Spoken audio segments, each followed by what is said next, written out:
Conmigo Héctor Zavala, él es abogado del exministro de Desarrollo Agropecuario, Óscar Osorio. Don Héctor, bienvenido a Next Noticias. Muchas gracias, Fernando, por tu invitación. Ok, el caso del ministro Osorio por el cual se mantiene detenido es el caso de Tonosí. El riego, sí, del sistema de riego de Tonosí. Pero a la larga, ese contrato no estaba ya hecho cuando él llegó al ministerio. Sí, es importante, gracias por la entrevista, es importante que el público conozca la realidad procesal que debe coincidir con teóricamente con la intención, según las autoridades, de hacer justicia, administrar justicia. Eso implica que manejando el principio de legalidad que sea en la Constitución Nacional, el artículo 17, las autoridades solamente pueden hacer lo que la ley les permite hacer. Claro. Y el resto de los ciudadanos estamos sometidos a la coercitividad del Estado siempre y cuando los actos de ellos sean revestidos de legalidad. Significa esto que cuando el expediente es el número 375 del año 14, se inicia en agosto por la fiscal tercera anticorrupción. En mi opinión técnica, y yo tengo que ser abogado 39 años, jurídicamente hablando, inicia mal el expediente. ¿Por qué? Voy a explicarte por qué. El Código Judicial señala que cuando esté en proceso cualquier delito donde están involucrados funcionarios públicos, debe haber lo que se llama la prueba sumaria, que implica una prueba sumaria idónea, que implica que el único elemento que determina la existencia de un delito, en el caso este que es especulado, delito patrimonial en contra del Estado, sí, es a través del informe de la Contraloría General de la República que señala la existencia del hecho punible que se llama, que es el delito corrientemente, la cuantificación de ese perjuicio y las personas que están directamente vinculadas a ese hecho. En este caso, y yo acuso en este caso a las autoridades del Ministerio Público y el órgano judicial que están manipulando por razones mediáticas, mediática significa publicidad periodística, jugando para la grada, están manipulando para agradar al público y explotando en forma ilegal los procedimientos para, evidentemente, subyace un interés político del actual gobierno. Yo lo digo porque yo no pertenezco a ningún partido político, no tengo interés en ningún partido político hace 40 años, no me interesa, pero como abogado sí me interesa que se respete la legalidad de los actos. Los funcionarios públicos, y siempre lo he planteado, están obligados a hacerlo. Exacto. Entonces, ¿qué sucede con esto? Es importante esto, por cuanto que ese expediente, el 375, se inicia mal con una supuesta noticia criminal de la prensa, del diario de la prensa, y a través del expediente usted das cuenta que ha existido la arbitrariedad de parte de la Fiscalía y del Ministerio Público en la práctica de pruebas, que son jurídicamente ilegales. Y eso lo vamos a discutir en su momento ante las autoridades judiciales, que espero que el órgano judicial no pueda manipular. Es decir, la piedra de toque para iniciar este proceso fue una publicación del diario de la prensa. Correcto, que fue en agosto. Sin embargo, en el transcurso de la investigación, la fiscal, una vez agotado el periodo de términos de 4 meses, pide un periodo, es importante, anoto, pide una prórroga al órgano judicial, que es el juzgado 14º o 14, quien le da 2 meses de prórroga. Esa prórroga se terminó el día 13 de mayo, por lo tanto, todas las pruebas siguientes, jurídicamente hablando, contrario a lo que dice un funcionario del Ministerio Público, son totalmente ilegales, porque es el concepto procesal que le da la ley. O sea, en derecho existe lo que se llama la preclusión procesal, que es cuando las partes, y el Ministerio Público es parte, que es la parte acusadora, practica pruebas dentro de términos.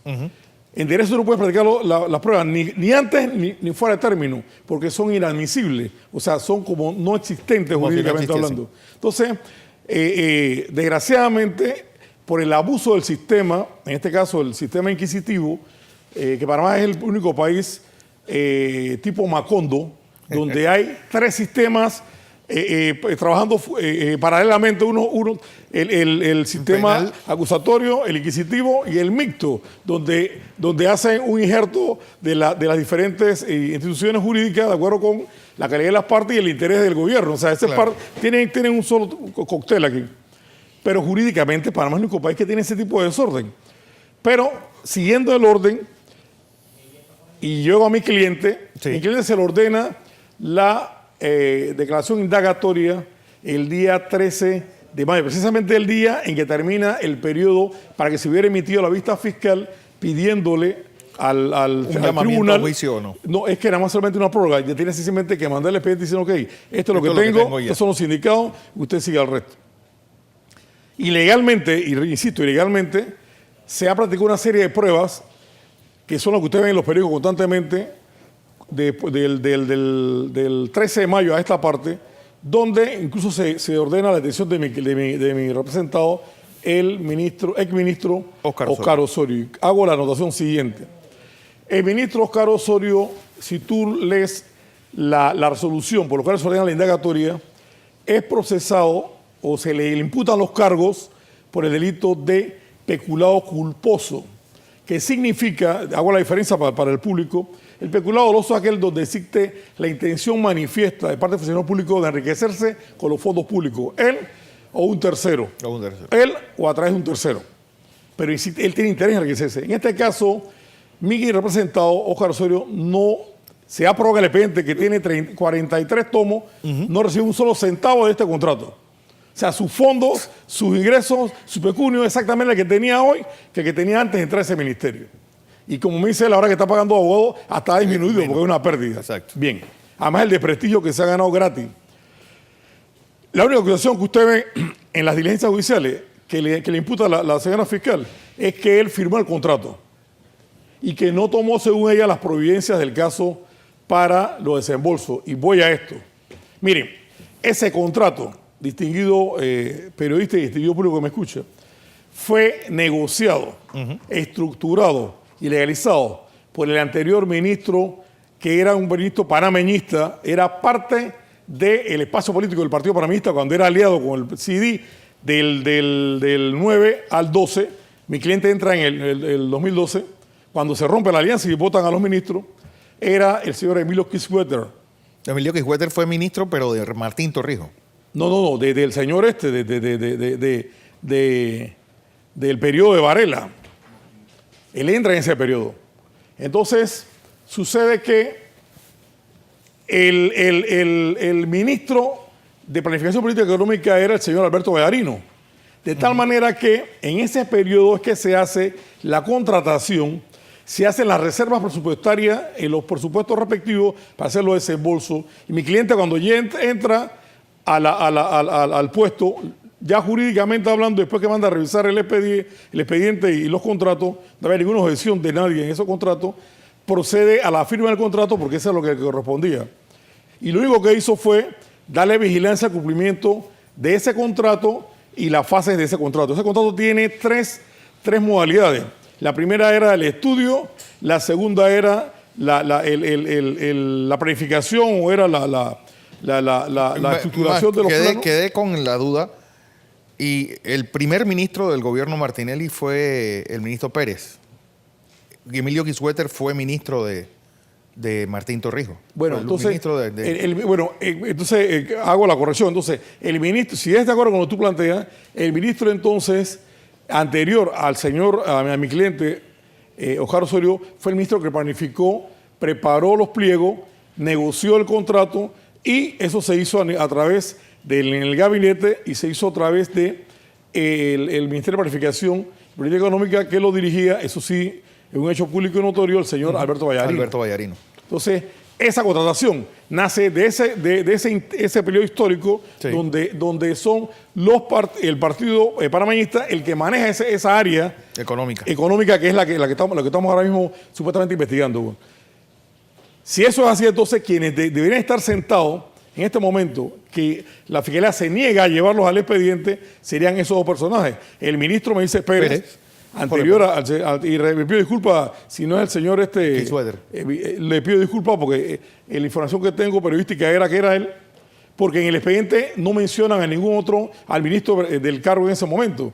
Pero correspondería entonces técnicamente hablando al ministro del cargo, sí, que era el señor Pérez, y a Alberto Vallarino, que hizo la disposición, y al resto del gabinete que aprobó eso, que incluye a Varela, cuando era ministro de Estado en ese momento, era ministro de Relaciones Exteriores.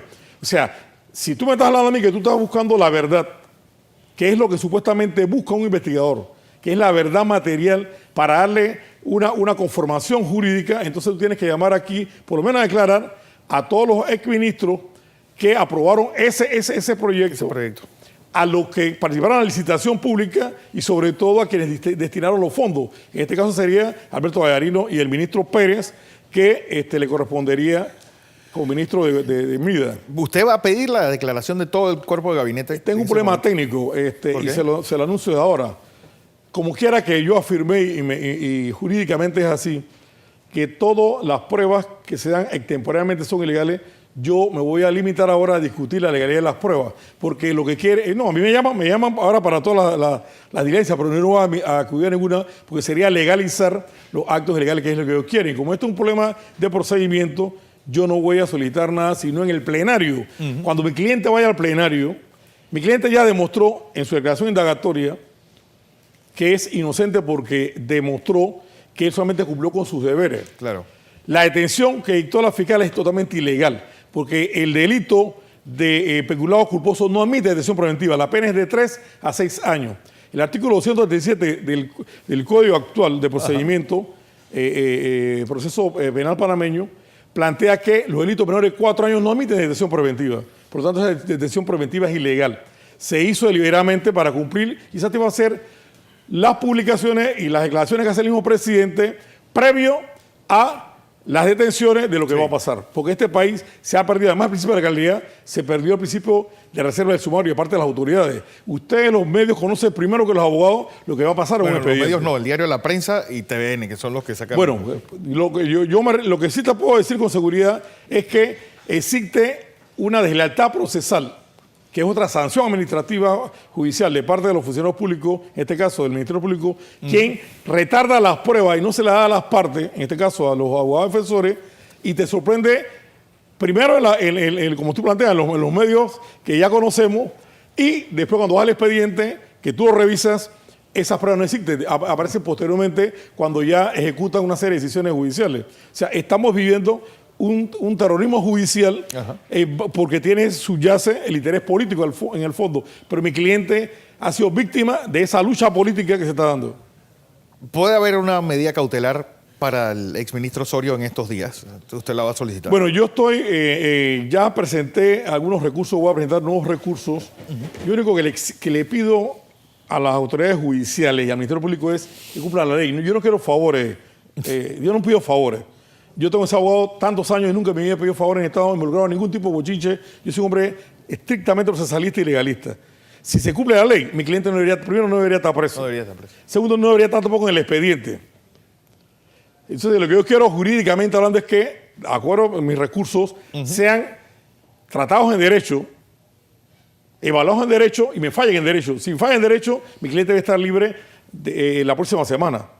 Si me fallan en derecho, pero como yo conozco ese sistema, mire, yo fui abogado del coronel Eduardo Herrera Sanz cuando Endara fue el presidente de la República, y cuando yo tenía las libertades judiciales, Endara llamaba, que en paz descanse, para que eso lo pararan, y yo sospecho que tengo el mismo problema ahora, voy a tener el mismo problema ahora porque te puedo incluso anunciar que tengo información extraoficial, pero que he visto en la dinámica del expediente, que efectivamente hay manos oscuras que nacen del palacio que está frente ahí en la Bahía de Panamá, que está manejando en forma directa e indirecta todos los expedientes que incluye lo que ellos llaman la campaña anticorrupción o los delitos anticorrupción.